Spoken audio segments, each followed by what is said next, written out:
Well, there's still a long road of recovery ahead for the Roswell Museum, which was hit hard by the flooding there in October. For the first time, News 13's Annalisa Pardo has a look at the damage inside and how the museum plans to clean it up.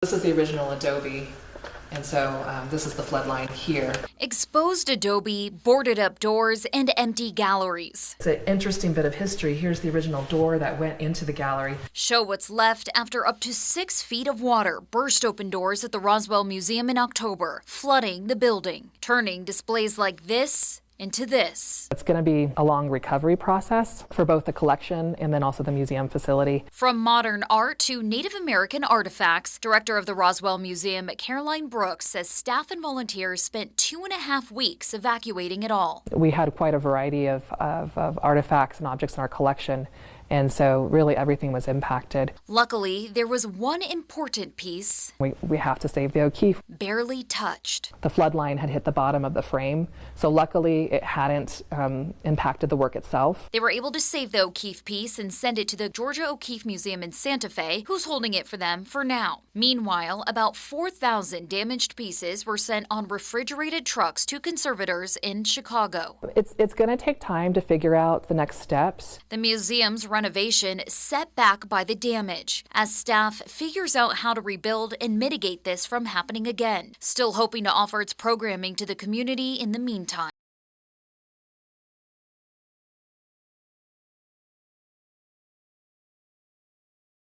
To provide the arts to this community. Annalisa Pardo, KRQE. I think there's been a lot of heartfelt support. News 13. The museum celebrated its 85th anniversary just 2 years ago. They say it will be a multi-year process before they have fully recovered.